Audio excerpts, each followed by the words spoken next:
Coming up next on Grandparents Raising Grandchildren, Nurturing Through Adversity, we have an extraordinary guest today whose life story is a testament to leading with heart, even when the path is anything but clear. Lyubim Kogan, a 5-time immigrant, a Winter Olympian, an NYU graduate, a 9/11 survivor, and the visionary founder of wingsforheroes.org. Lyubim's journey is truly unique, spanning the demanding world of Wall Street to profound humanitarian missions. He's here to share his insights on what it means to lead when the odds are stacked against you. For many of you grandparents out there who have stepped up to raise your grandchildren, you understand what it means to lead when there's no clear path, no external support, and often no applause. Lyubim's story resonates deeply with that very resilience and selfless love. He embodies the spirit of turning adversity into action and finding strength in the most challenging circumstances. Don't miss this powerful conversation with Lyubim next on Grandparents Raising Grandchildren. Welcome to Grandparents Raising Grandchildren, Nurturing Through Adversity.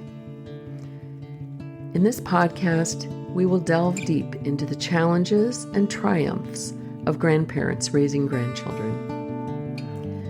As we navigate the complexities of legal, financial, and emotional support, I invite you to join us on a journey of exploring thoughts, feelings, and beliefs surrounding this growing segment of our society. Drawing from real stories and expert advice, we will explore the nuances of child rearing for children who have experienced trauma and offer valuable resources to guide you through the intricate journey of kinship care. We'll discuss how we can change the course of history by rewriting our grandchildren's future, all within a supportive community that understands the unique joys and struggles. This podcast was made especially for you. Welcome to a community where your voice is heard, your experiences are valued, and your journey is honored.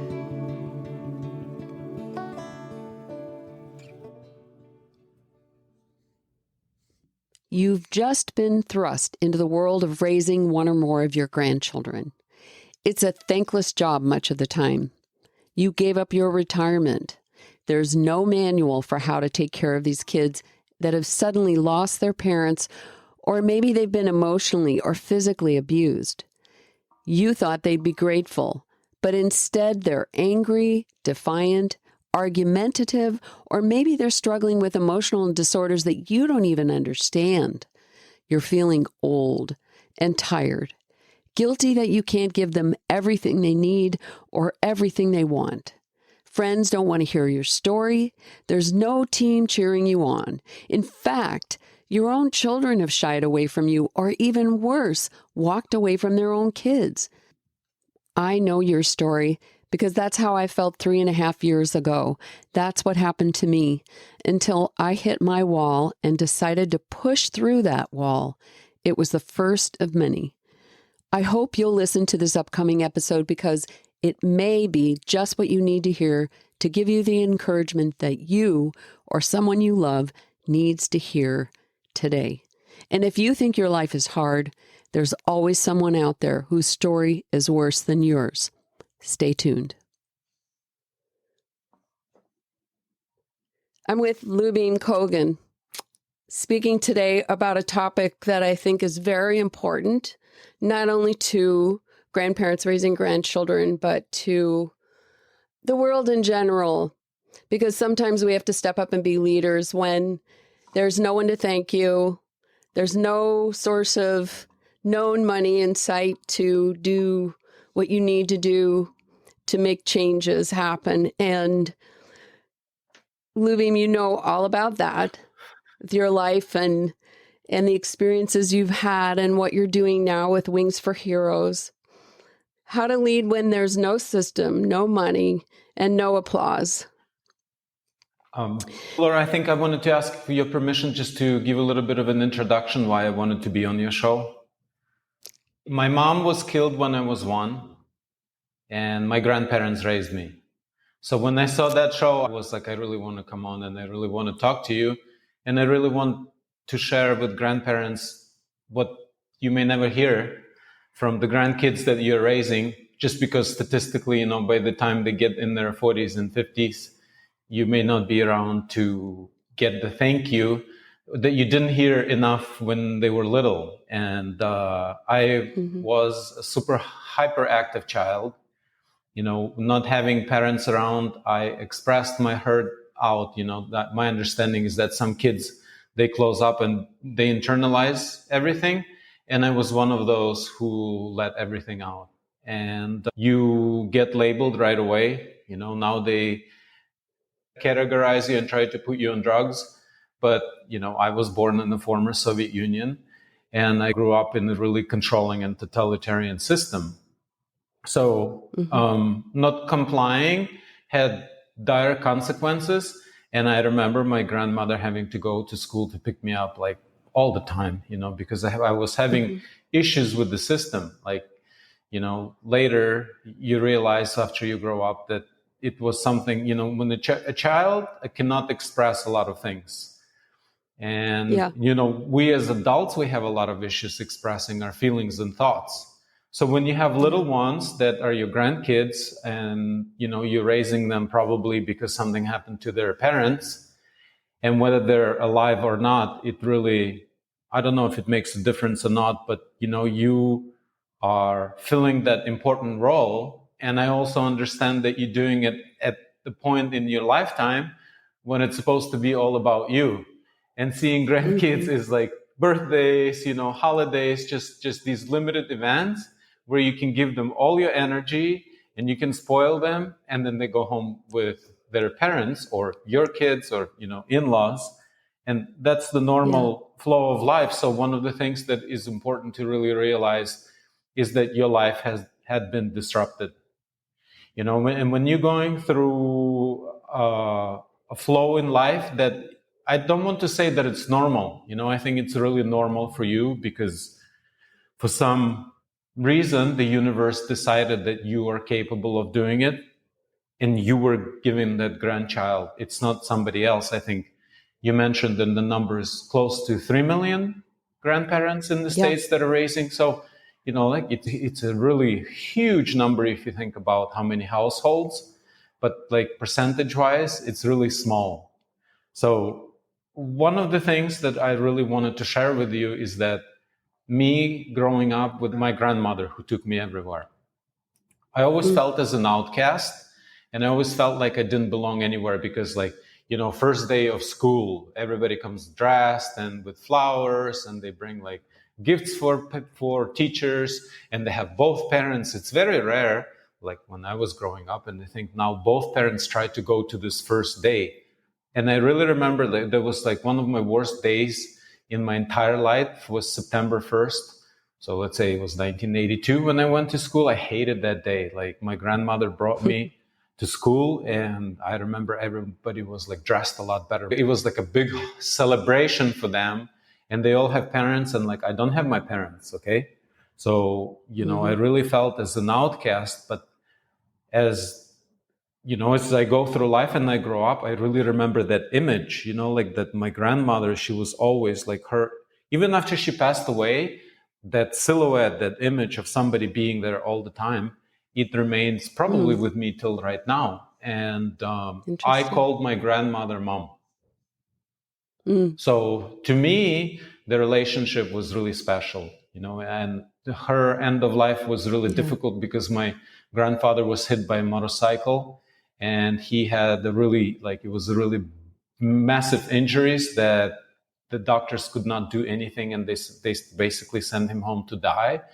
And she nourished him to, you cannot say to health, but, she got rid of all the infections, and it was ongoing for years. And, he was in a lot of pain. And I remember I was little, and he was always screaming her name, like asking for some kind of help. So she took care of me, and she took care of her ailing husband. Wow. Yes. And it just, unfortunately, he passed away and she passed away the same year. Like she had a lot of health issues, But because she had so many responsibilities, him and me, she never really paid attention to herself. So maybe one thing that I'd like to share with all the grandparents is that you got to take care of yourself, because your grandkids will require more and more of your energy. And I'm sure you'd want to be present when they grow up. So I think taking care of yourself and actually telling yourself that you're doing the best that you can is really important. And you are the best person in the whole universe to be with that grandchild. So in the difficult days, just think about the big picture. There is in Old Testament, there is a saying that says that if you saved one life, it's like you saved the whole universe. So, you're saving that one life. I don't know, maybe some of you have 2 grandkids, but you're really making a huge difference for the whole planet. And I think that I am super sensitive because I grew up with one grandmother, and in the summer I went to my other grandmother. They were sisters. And I think the sensitivity and the empathy, I got it from them. So I think that the grandkids who are growing up with their grandparents, they are a lot more sensitive than regular kids who have parents. Because first of all, you left and you're unneeded, and then you find that family member that shows you, that you're still important. Am I making sense? Oh, yes. Okay. Yes, I think that what you're saying is speaking to a lot of people out there that are in this position. And it was interesting, as I mentioned before the show, there was a listener that wrote in this week. What do you say to someone who says, I'm fed up with this, I'm tired? Sometimes these issues run in families. It may not have been a death, but it may be alcoholism or drug addiction or mental illness. And people get tired. They grieve the loss of their lives. I think about your grandmother and how she must have wondered many, many times in her life, can I still do this? When I get up tomorrow morning, am I going to be able to get up tomorrow morning and take care of my grandson? What do we say to them? Okay. We are addressing somebody who, out of desperation, wrote you I look at my situation, what else can I do, right? I would say, how do we change? How do we change? Well, first of all, everything in our life is relative. Sometimes you think you have a big issue until you meet somebody else who has a lot bigger issue, and then you realize that it's not the end. So let's address the fact that, I think the easiest part is addressing the money part, because they're saying we don't have the money. It's not the first generation. Somebody walks away, leaves you with extra responsibility when you're older and you're not physically able to go and put in, 40-hour work week and then come back and do another 40 hours with your grandkids. So just think about this thing. When you have no money left in the bank and you are with that grandchild and you're giving that child love, attention, care, most important thing, you're giving that grandchild your time.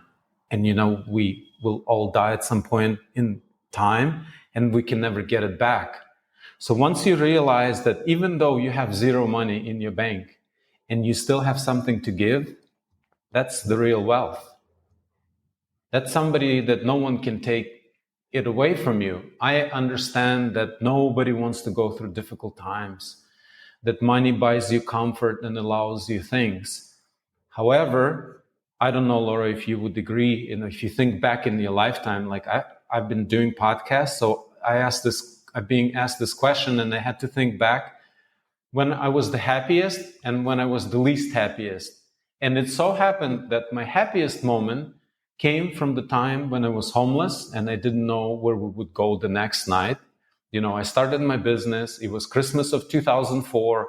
We were in a motel by I-25 in Denver, Colorado, and we had organic chicken for Christmas. I remember that Christmas of 2004 forever. And then I remember working really hard for decades and then finally making it financially. And like seeing that money is just flowing in my bank account, it just kept coming by hundreds of thousands of dollars. And I looked at my personal life situation and I was like, if this is what I have in my relationship, when things are so great, like imagine when they will not be great again. And I felt really empty, and all the money in the world would not fill me. So I'm saying that the person is just looking at the situation, and the situation says, look, you have no money to support these kids. Now, these kids, like I remember that I didn't have a lot of stuff that other kids had, like the pretty uniforms and being able to, I wanted to play accordion. My grandparents couldn't afford it, so, but they took me to places, they spent time with me. And like my grandmother really liked flowers and she taught me all about flowers.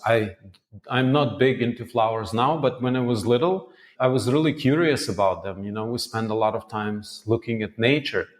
So you are giving that grandchild what no money can buy.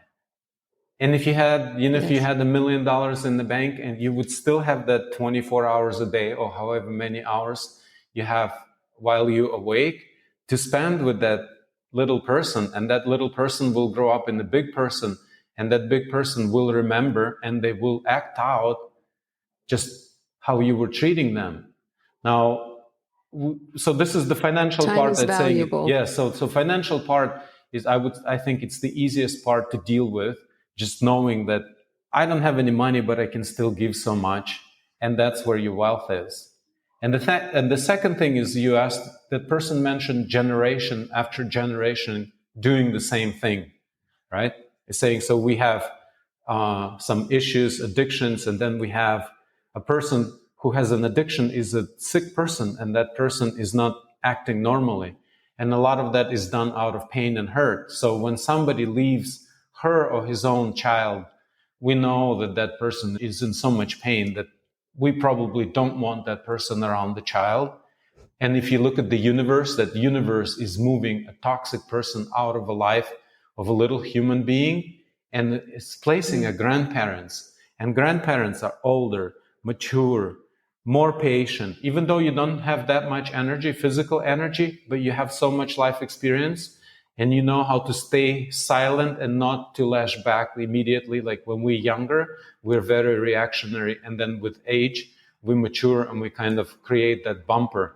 So a child who's been in a traumatic household with really bad examples, there are two things that can happen. 9 out of 10 will be the same as they were when they were little. They will drink, they will do drugs, they will abandon their families. But there will be a little percentage that will go the opposite way. I am that little percentage that went the opposite way. I have all the bad experiences that I experienced in my life. For me, I didn't want to have that. So I consciously moved away from negative experiences. And if you think like the generations are like the chain links, right? And when somebody drinks and the child is seeing that, you create that link, and those links are carrying through generations. So to that person who said it, it's not the first generation that it happened, well, that can be the last generation. And you can be that broken link in that, in that toxic chain that is practically impossible to get away. So the universe felt that, I don't know if you believe in God, the universe, I'm just saying something, that I hope speaks to a lot of people without bringing religious into it. But by some miracle, you got a baby, when you're supposed to not have any babies, or a little kid, and you actually have a big responsibility. And that responsibility, I think, is consciously breaking that negative chain. It's saying, look, this is what happened. You're here because we love you. It happened because, just explaining and saying, you don't have to be like that. You can be very different.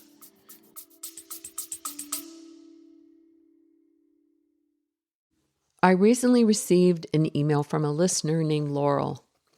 At 61, Laurel and her husband, who's navigating his own health challenges, are now raising their grandson after a series of unimaginable losses. In 2022, they lost their son to a fentanyl overdose. Then just a year ago, they lost their daughter the same way. The morning after, they'd stayed up late together planning her son's 3rd birthday party. Laurel told me that she lives one day at a time. She's dealing with the financial strain of using her 401k to survive, the physical toll of caregiving, and the emotional weight of what ifs. But she also said something that I want everyone listening to hear. She said that just telling her story to people who can relate is refreshing. That's exactly why we do this. Whether you're navigating addiction in your family, raising a grandchild you didn't expect to be raising, or just trying to find your footing after a loss, we need to hear your story. There's always someone else out there who needs to hear that they aren't the only one. Your experience is a lifeline for someone else. So if you have a story to share, or if you're looking for that community Laurel found, please join our Facebook group or sign up for our newsletter on our website at grandparents-raising-grandchildren.org. Let's keep relating, and let's make sure no one walks this path in silence. Thank you, Laurel, for your courage to share your story with others. It's a very good point. I think that even though we can be frustrated and angry about the situation to begin with, by speaking our feelings as well to the children, I find that I'm able to explain to them the process of my frustrations, and therefore that may filter into their knowledge base, and they can say, oh yeah, maybe this is why I wouldn't do this to my own children, because I don't want different way. Yes, I don't want them to go through what I went. I don't have to shove these feelings inside. Exactly. I can talk to my child about them, and we can communicate and create a better relationship than, say, I had with my father or his father had with him. Exactly. Maybe we don't have to turn to drugs to we definitely solve a don't problem. have to turn to drugs. And we don't want to turn to drugs because the outcome is always the same. You just keep teaching them. Right. Look, they understand. You say, look, drugs are bad. Alcohol is bad. This is what happens all the time. There is no exception. You know, they may find a person who is 90 years old, drinks and smokes, but it's like, we know it's just some freak of nature, right? It's not, it's an accident. So for them to understand, look, if somebody left, it doesn't have to do anything with you, with me. It took me a long time, you know, even though my mom was killed, but my dad he was 19 years old when I was born. So he wasn't even 20, and he was a single parent in the former Soviet Union. In the United States, it's normal, you know, it's like nobody's going to zero you out. It's okay to have, you know, just a dad or a mom or a grandparent. Like, it doesn't really, you don't become, let's say, a target like you were in the environment where I grew up. That was not acceptable. You know, there was no flexibility. So, and then my dad remarried when I was 3. So you start internalizing on all these things. And I think hearing it from your caregivers or your grandparents saying, look, it's not about you. It's about, you know, the situation. Right. Right. I have to talk about that with mine all the time. Many of us feel very alone in the situations that we're in. We don't have maybe a lot of other friends our age that are doing the same thing. We may not have systems that support us. Let's talk about you starting Wings for Heroes. You did that without a traditional support system to begin doing what you're doing. You built it in a country that was in turmoil. How did you begin to create a system or a structure when there was none, which is basically what we're trying to do? Okay, it's an excellent question. And I think realizing that you are building where there is no system is the big help. Because even though there are a lot of people who are in your situation raising grandkids, there is no manual, there are no generally accepted books.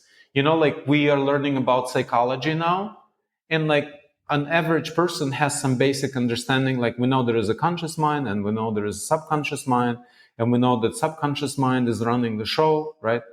We can drive from point A to point B and not even know that we drove. So we are learning about psychology, but we don't really know a lot about, well, we know a little about parenting, our results speak otherwise, but we don't know anything about grandparents raising children because it's not a main topic conversation. Like I said, I really wanted to meet you because I am that grandchild who grew up. My grandmother passed away almost 40 years ago. So she will not see what happened. And I think when she was dying, she was really worried about me because I was hyperactive and I didn't fit in anywhere. Laura, I didn't fit into any of them. They expelled me from every grade in school except 8th grade. The 8th grade, I kind of, I was in between schools and I didn't stay long enough, but it's true. Like I didn't fit in the system. And I think she was super worried about what's going to happen to me when I grow up and how am I going to grow up when she's not around because there was nobody to watch me. So the grandparents who are raising grandkids, first of all, you are the system. There is no other system that's going to help you. You are that system. And the most important thing to do when you are functioning in an environment that doesn't have set rules or policies and procedures, you just do what you feel is the right thing to do right now. Like, what is the best? So how did you do that in your situation, building Wings for Heroes? First of all, I decided that I'm going to do it. It was one event where I saw a double amputee and the guy could not get any help. And then it took another 6 years. I saw a teenage girl walk out in front of a stadium filled with people. And she said, look, they can take a part of our country. They can even take a part of my body, but they're not going to break me. So, when somebody loses a part of their body, I think it's kind of the same situation if somebody inherits a grandchild. It's something that you have to live with no matter how difficult, how inconvenient, and how ungrateful it may be at many times. Because if I think back, I was 10 years old when my grandmother passed away. I said thank you, but I don't think I was saying as many thank yous as I do right now. So you are working in a situation where there is no system and you're getting no reward for it. And very few resources. And sometimes you may be hearing that somebody doesn't like you, or even stronger words, right? So we know that kids can become explosive and you can be the recipient of the negative energy. So again, you're operating in a place that has no structure, and you need to know that when you're doing good things, it could be they can turn around and throw at you something really negative that you didn't deserve. So, your system is super difficult because, there is no structure, there is no reward. And not that there is not only no reward, you may be getting punishment that you didn't deserve. And it will go on for a really long time at the period of your life when you don't have enough energy. So if I'm building a system, I would acknowledge all those things and know that those are my natural difficulties that are going to come up. And I would start planning ahead. How am I dealing, with each one of them? So I have a response when it happens. And that's what it means building a system. I think. How big is your organization now? We're small. We're small in terms of, I had a choice in growing numbers or going for providing the benefit. And when we had our what I do is I take amputee, and now we had a deaf veteran. So I have amputee, deaf veterans who come, I take them out of their country where they serve and where they live, and I bring them right now to Turkey. Because we have the sea, we have the mountains, they need therapy and all the services here. It's like 10, 15 times less than in the United States. But the most important thing, I want them to travel. I want somebody who lost a leg or two or an arm or, they cannot hear. I want them to make that trip and know that they can do it. I want them to go to a foreign land, and I want them to know that they can come to a foreign land and people will really like them, because people really like and respect seeing amputee veterans. Like, everybody wants to help. So my idea was that if I build an organization, people will show up to help me. And right now I have 30 volunteers that are working every day. We have just one guy who is rehabbing here for 1 month. And I take him to all the therapy sessions, to swimming, we go to Pilates, we go to acupuncture. When we have to do homework, I'm the one who's holding his bands, because he needs help with the amputated leg. But then when I come and I talk to you, or I do my things, there are volunteers that always take care of the veterans. So I built a structure that can service hundreds of people. But right now we're doing one by one, because I'm still learning about what they need. My idea was that I'm a paragliding pilot. Out of all things, I fly paragliders. So for those who don't know what it is, it's basically a little plastic bag that hangs about your head, and it has little strings, and you're wearing a backpack, and you're like thousands of feet suspended in the air. And I thought, if I take a guy or a girl who has only one leg, that initial stress, when they think that they're going to die, like your subconscious mind really thinks you're going to die because you're going off the cliff. Everybody forgets everything. There are very few people who stay completely conscious. I was not one of those people. I was so scared, and I wanted to do that to them. So imagine this, first of all, I had to find a company, a pilot who is qualified enough, who can fly an amputee. And then I had to go to a government. In this case, I went to the Ukrainian government. They said, look, can you trust me with a hero? I want to take somebody who, sacrificed so much, and I want to run off the mountain with that person. And it was a little bit of a challenge, but I got that part done. And then when we flew off the mountain, we found out that it's a great experience. And spending here 10 days, I bring them for 10 days, 1+1, it's one veteran and one spouse or caregiver. We find out that they need a lot of things. They need physical therapy because they have, private needs. They have psychological support, and I have a psychologist. And we have a swimming coach. And tomorrow we're doing a huge bike ride. All the volunteers are coming. The guy he's finishing rehab June 25th, he's going home. And we're doing a big bike ride tomorrow night. So, even though we do 1 or 2 people at a time, I built this infrastructure that is able to handle, 100 of people will be difficult, but I'd say if we do like 10 at a time, that would be really, really awesome. Tomorrow is our 1 year since we flew the first guy, and he is here on our logo. This is our number 1, with his missing leg. He volunteered when he was 20. He didn't have to go, but he went.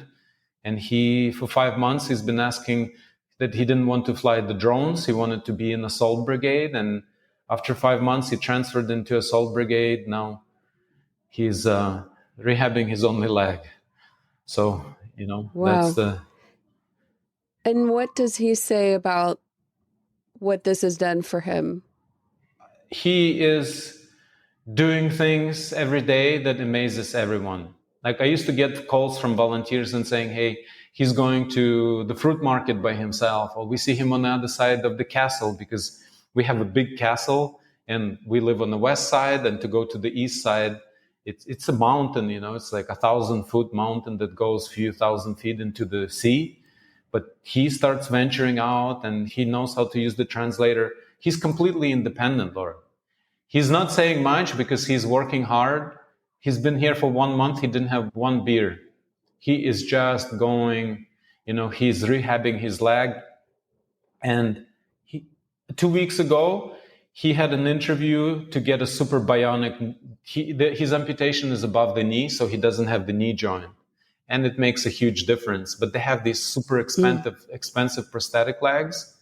So he had an interview. They declined him once, and he said he saw that they're going to decline him the second time. And he just told him, look, I'm doing a month of rehab. I'm a captain of my amputee soccer team.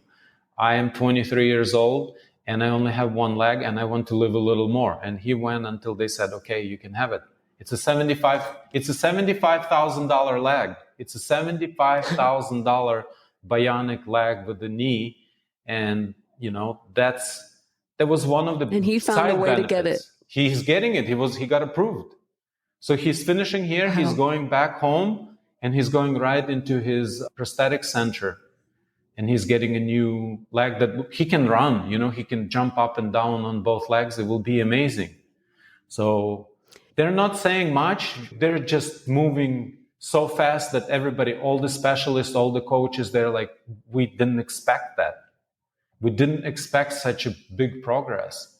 But it's somebody who is so strong.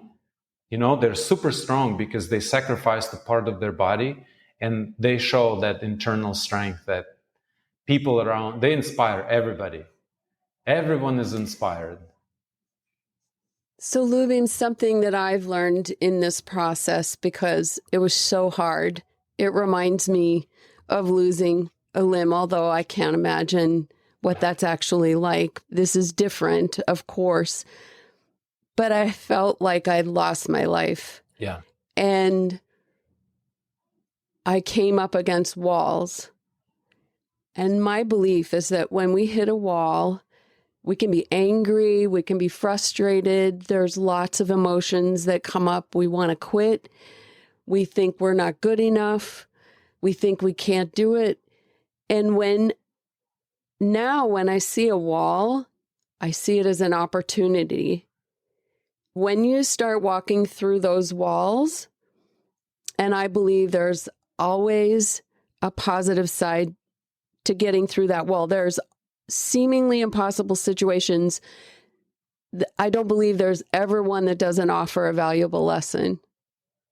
So what I think we're seeing and what you're seeing is that you keep finding a way to get through the wall because it makes you tougher, it makes you stronger, and it makes you see possibilities that are seemingly impossible. People say to me, I don't know how you're doing what you're doing.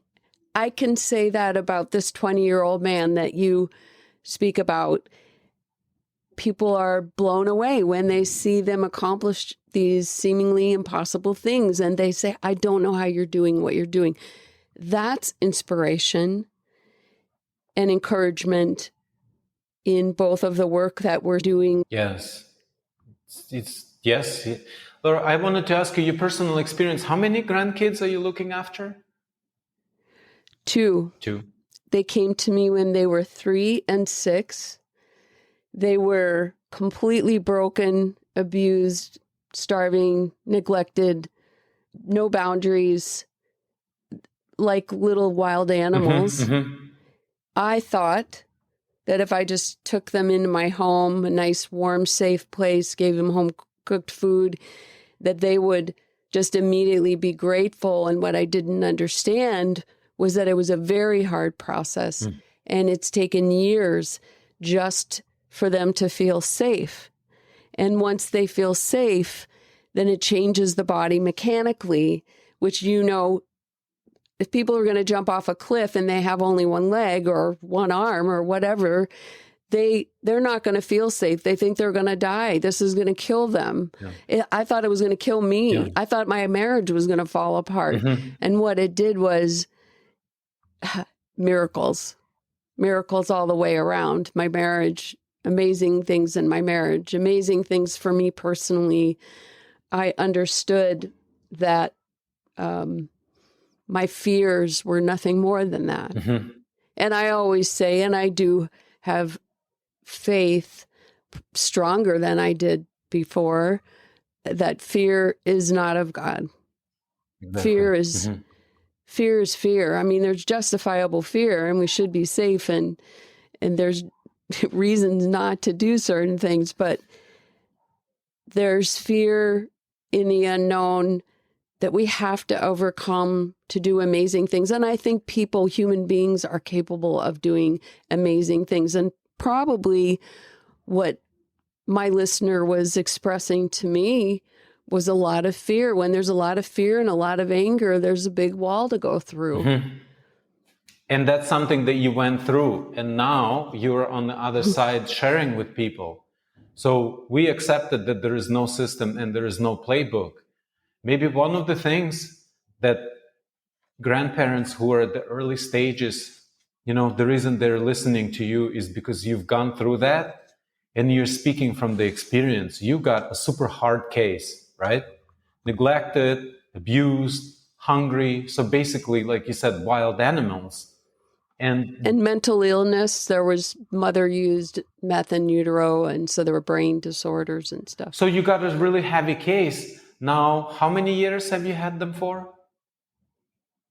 3.5. So after 3.5 years, you're seeing that something that was so terrible right now is a miracle in your life that helped you in your marriage. They helped you really see a lot of things that you didn't see before. Obviously, every little victory is fuel. Yes. That's what grandparents need to hear. Look, I am a man who was raised by grandparents, by my grandma. And I was little and I didn't have a chance to say thank you. So I just want to say thank you to all the grandparents who are listening right now. And I think this conversation is really valuable because you sharing your experience as a grandparent, and I am a grandchild. What you saw at the beginning, there was such a huge challenge. It's actually part of, again, when you don't have the money and you're providing service is the biggest thing that you can do on this planet. You are giving time that you will never get back. You are giving time to your grandkids. And let's just accept that it's like this, this is what it is. This is your life situation. So if you have some issues that you are in this situation and you will be in it forever, you will be at war with yourself and with the situation. But if you accept it, like I was chosen, I am the chosen person on this planet to raise not a child, but a grandchild, which means there is a bigger plan for it. And I may not and probably will not be here to see that plan, but you're building legacy. And all the legacies are built in empty rooms by people who are committed, by people who are empathetic, by people who are loving, and people who are not selfish. We are not selfish people because we're generous with our time, and you are especially generous because you're, in the part of the life when you should enjoy it. But your enjoyment will come from a very different place. And something I want to add is that for some reason, people think it gets easier. That's not the right word. It's hard every day. But learning how to deal with hard every day, we think in this country, maybe even more so in the United States, that for some reason, and it's part of the myth of retirement, I think, is that all of a sudden it's going to get easy one day. Mm-hmm. And that's a misnomer. Yeah. Learning how to deal with your attitude about hard is key. That's part of life. I've learned to understand it's not like I'm going to grow up one day and the lessons are all done. I'm sure with the people that you're working with, that's part of it. It's hard every day. But showing up even when it's hard, finding your why, I think is really important. Reconnecting with your purpose about the things that we're talking about. If it takes listening to a podcast, if it takes a supporter, a volunteer to tell you don't quit. When it's hard, that means you're really close to breaking through. With kids that want to end their life, we have a lot of suicides these days. They think, I'm never going to get through this breakup. That means you're really close to learning something on the other side. Mm-hmm.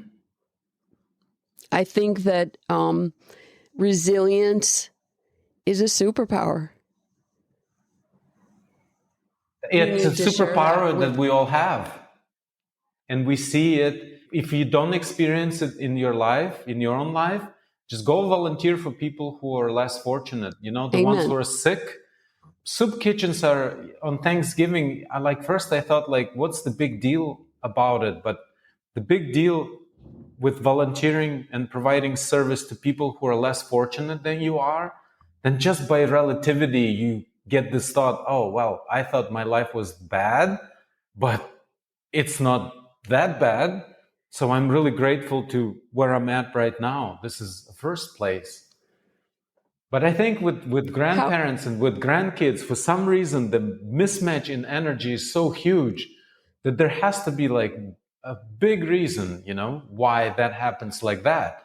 Because you have super hyper 100% energy to maybe, I don't know, what, 20, 30% I have batteries. 2 kids with ADHD.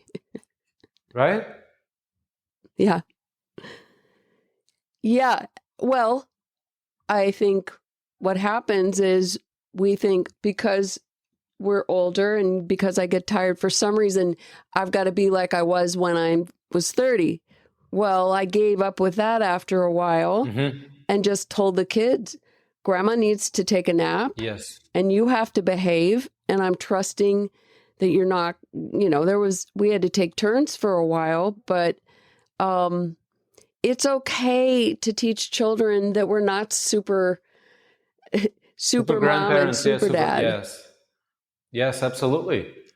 It's important. I think it's important what you're saying for them to understand that they learn, that not everybody has the same amount of energy. And when they see that, that's the empathy that they're developing. They will be different human beings later in life. I'm 100% certain that grandkids who are influenced and are raised by their grandparents, they grew up more loving, more empathetic, more understanding, because from early in life, they saw that their caregiver, who is the only person who can take care of them, has a really difficult time getting through the day because it's just the age. And it changes them, changes the DNA, the filter that they look, the lens that they look at the world. So I know you're really tired. I know you were meant to retire and enjoy your retirement, maybe travel, maybe buy a house somewhere or 2 or 3 and go in between places. And I don't know why it happened, but you are the chosen ones. You get the task that the parent is supposed to do, and the parent is not there, and you were put in that place. You're super important. And to all those grandkids, they will remember you forever. And they will say thank you every day when you're gone. They will be saying thank you every day. Because I know it now. I didn't know it then. Thank you. Thank you. What can we do to support you and your organization?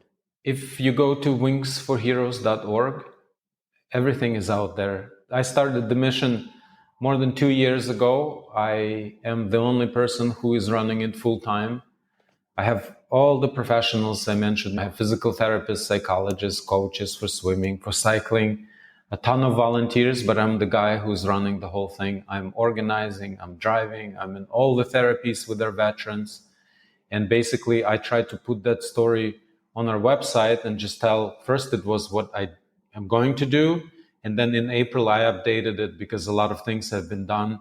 And my next goal is just to set up the mission that it's running 12 months out of the year, not just little sessions. So obviously the biggest help for me right now is the financial help. But if you go to wingsforheroes.org, you will get the idea. Scroll down to the bottom of any page. The videos are there. You'll see what we do. And for me, the biggest thing is just to get the word out there that there are still people who care and we are keeping the promise. And when the system that supposedly exists cannot take care of people who took care of us and allow us to be free and have this conversation and pursue our dreams, I am actually taking care of those people. And they are really awesome and they're not done. Anyone who comes through Wings for Heroes, it's a new start for them. I'm like a grandparent to them. You got your grandkids and the amputees got Lyubim. Yes. So, I think we're similar in that way. Can anyone volunteer? Yes. Can anyone come volunteer? Yes. Can I volunteer? Of course. We are running the mission in Turkey. I want to bring my kids out there. You can bring anybody you want. We're an open source organization and I actually have kids who come and, they need to see. They really like Wouldn't it be For an wonderful? amputee to take a shoe off, they actually flip their prosthetic leg so it's like this. And all the kids are like, and then they can take a bottle and put it on their foot. So this is a foot, and they do this. And for kids, it's amazing. Like they can take a prosthetic leg and give it to them, and we're an open source organization. If anybody wants to come, the contact button is on our website. And my plan is to bring it to the United States in November.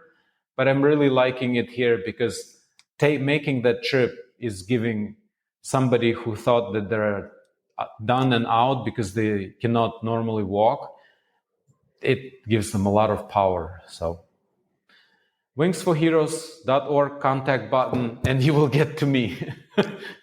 All right. Well, I'll put it in the show notes, and we'll be talking again. I hope so. And again, as a man who was raised by my grandma, who gave me to the other grandma for the summers, I am really grateful to all of you. I cannot imagine the difficulties we've put you through. I just have to say thank you from the bottom of my heart. And you are changing this world for better. And you're super important to all those kids because without you, they don't have anybody. And to them, you are that world. And if you have nothing, they still love you and they will love you forever. And they will remember what you did for them. Thank you. Thank you. It was great talking with you, Lyubim. Thank you, Laura. It's nice talking to you too. I'll see you soon. Thanks for joining us today for another episode of Grandparents Raising Grandchildren, Nurturing Through Adversity. I encourage you to share both your challenges and your successes with us. Your story is undoubtedly one someone else needs to hear. Submit your stories to the links provided in the podcast information. Your contributions will enrich upcoming conversations, creating a more supportive community in which we can learn and grow together. You've likely experienced the frustration of power struggles and disconnection, yearning for something more profound in your relationships. For 2 decades, Catherine Sellery has been a beacon for parents, educators, and leaders. Okay, you've stepped up again, you're raising your grandchildren, and while your heart is full, you've likely faced the unique challenges of this journey, the power struggles, the yearning for a deeper connection, and perhaps even a sense of disconnection from the younger generation. For 2 decades, Catherine Sellery has been a beacon for parents, educators, and leaders, guiding them through powerful mindset shifts that redefine how we communicate, connect, and lead. She's a 3-time TEDx speaker, the founder of the Conscious Parenting Revolution, and an expert in transformational communication. Join us as we explore Catherine's insights specifically for grandparents raising grandchildren. How did her personal quest for deep, respectful relationships that honored the whole person evolve into a system that can bridge generational gaps and strengthen your unique family dynamic? What are these powerful mindset shifts, and how can this expert in transformational communication help you navigate challenging conversations and build unshakable bonds with your grandchildren? And after 20 years of guiding others, what does Catherine, the founder, believe is the most crucial element in fostering genuine connection, especially when you're taking on such a vital role? Tune in to discover how Catherine Sellery's wisdom can empower you to transform your relationships with your grandchildren, lead with greater empathy, understanding, and the profound love only a grandparent can give. Thank you for tuning in to Grandparents Raising Grandchildren, Nurturing Through Adversity. Remember, you are not alone. Together we can find strength and hope in the face of adversity. Peace be with you, and I pray that you find some time this week to listen to your inner wisdom amongst the noise and the pandemonium of this world.